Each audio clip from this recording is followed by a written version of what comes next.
What is up, guys? It is Jed Wrestling here, back again with another video, and today we will be looking at Survivor Series 2025. WWE Survivor Series 2025 is tomorrow, Saturday, November 29th, emanating from San Diego, California, and I'm pretty decently excited for this show. We're going to take a look at it right now, take a look at the predictions. I'm going to give you my thoughts, what I think is going to happen.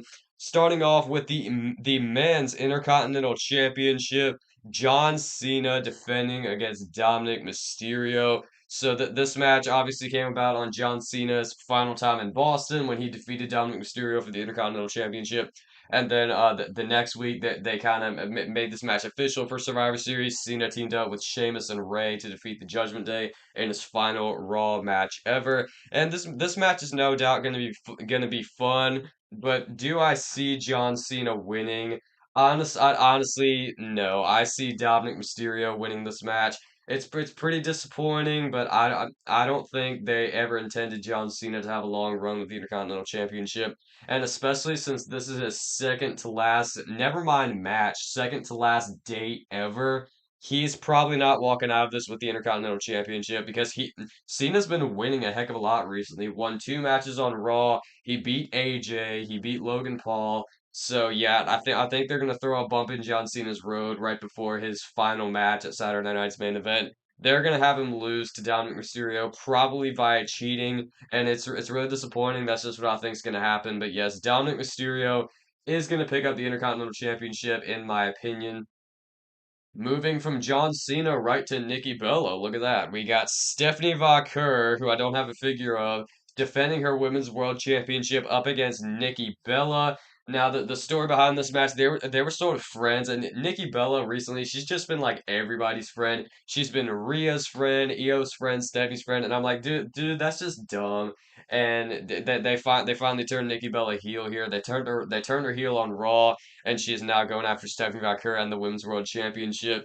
Now, I have a hot take for this match. It's probably going to be a pretty decent match. I mean, some of Nikki Bella's matches that she's had have been pretty not good, if you know what I'm saying, on her second run. Like that match with Becky Lynch at Clash in Paris was really not up to the standards that we'd really, expect from those two in the ring. But I think Stephanie Vaquer, she's great in the ring, and Nikki Bella, she can definitely go. So yeah, this gonna be a pretty good match. But I have a hot take for this match. I think that Brie Bella is going to come out. Yeah, that's right. I think it's time for them to reunite the Bella Twins as a heel tag team in the women's division. And I think Brie Bella is gonna come out. She's gonna screw Stephanie Vaquer over, and Nikki Bella is gonna win the Women's World Championship. I know a lot of people probably won't be happy about this, but I don't know. I have a hunch that Brie Bella is going to come in, help out her sister, and Nikki Bella is going to get the Women's World Championship back. I'd love to see one last run from Nikki Bella with the Women's World Championship, especially if she's as a heel. I think that run would be really cool. She could go up against people like Rhea Ripley or Io Sky, like after War Games. So yeah, this should definitely happen. I could see Stephanie Vaquer picking up the victory, but my final prediction is going to be Nikki Bella with help from her sister Brie. Moving on now, we got the women's War Games match, 5 versus 5. Rhea Ripley, Io Sky, Charlotte Flair, Alexa Bliss, and AJ Lee going up against Becky Lynch, Nia Jax, Lash Legend, Asuka, and Kairi Sane. I'm definitely excited for this match. It's pretty thrown together, not gonna lie. Like Becky Lynch, why is she teaming with the Kabuki Warriors and Nia Jax? Like, don't Becky Lynch and Nia Jax hate each other? Like, have we completely forgotten about that?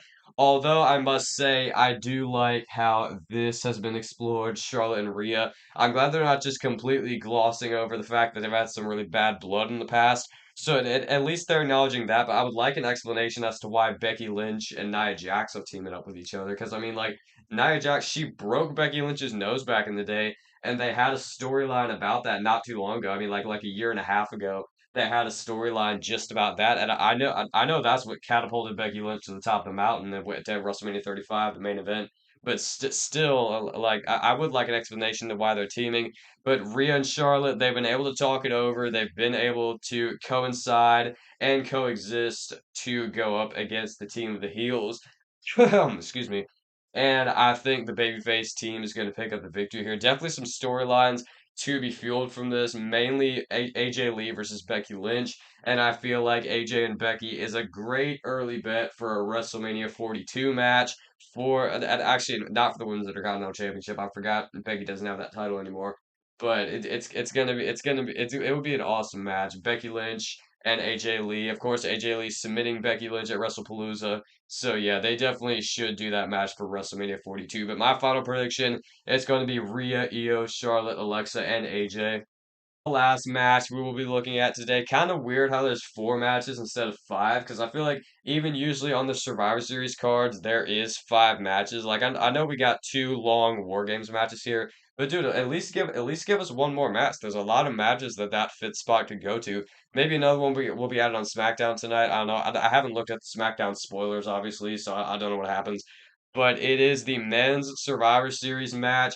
CM Punk, Cody Rhodes, Roman Reigns, Jay and Jimmy Uso going up against Brock Lesnar, Braun Breaker, Bronson Reed, Drew McIntyre, and Logan Paul. I was talking about the women's War Games match being thrown together, man. Look at this. This is insane. Cody Rhodes and Roman Reigns teaming up. Like they did explain that a little bit. I'll give them that. But Brock Lesnar and Drew McIntyre teaming, like why? Brock Lesnar and Logan Paul teaming. Like, why? Logan Paul joining the Vision. Why did that even happen? What beef does Logan Paul have with anybody in this match? I guess Brock Lesnar is explained by like Paul Heyman, like his relationship with Paul Heyman, his past with Paul Heyman and everything. But like, dude, this is really thrown together, and I can't help but realize that they spiraled when this guy got injured, and they were looking for like new people to join the team. Because like I feel like the original plan for War Games, I heard Jacob Fatu was going to be in it in some capacity, and that's probably why Cody's in it now because Jacob got injured. And then instead of Logan, it was probably going to be Seth. And instead of Drew, it was going to be Austin Theory or something like somebody joining the Vision. I don't really know and Drew's only in it because Cody's in it, of course. But I don't really know like what's going on here or what the original intention was going to be. And also, I thought John Cena was going to be in this match, and that honestly, if they like subbed out. Maybe like subbed out one of the Usos, like one of the Usos got taken out backstage or something. I think that'd be a good way to introduce Cena because like he does have some beef with like Logan Paul and Brock Lesnar, and he is like buddy buddy with Cody Rhodes and with CM Punk, so and with Jey Uso a little bit. So that would have been like a logical step to introduce Cena into this match, but that's obviously not going to happen now because he has another match on the show. But yeah, I just feel like they spiraled once Seth Rollins got injured, and they were looking like, let's get this guy, let's get this guy, because like like Seth and Jacob and Cena, they're all out. But like I don't know, man. This feels very rushed. This feels a little bit poorly put together, if I'm being honest. It's gonna be a good match, but this story just isn't there for me for the men's war games. Winners, I feel like it's gonna be the heel team. I feel like the Vision is gonna close out the show on top because like why have them take out Seth, start like destroying everybody, like destroying Cody, destroying Roman, destroying all these people just to have them lose. Like I feel like that's kind of weird. Of course, the build up to this match has been weird, so they might have the babyface team win. But I don't know. I feel like the victors here are going to be the Vision. But yes, guys, that pretty much does it for the Survivor Series 2025 predictions. I hope that you guys enjoyed. Like I said at the beginning of the video, I am decently excited for this show. And like, it's not something that's just like, oh my gosh, every single match is going to be insane. Everything's going to be awesome. It's not like that, but there's definitely some decent potential for some cool stuff, for some, excuse me, for some decent matches. So yeah, I'm definitely excited for Survivor Series 2025. Please let me know in the comments down below what you think is going to happen on the show, and I will see you guys next time. Jed Wrestling out.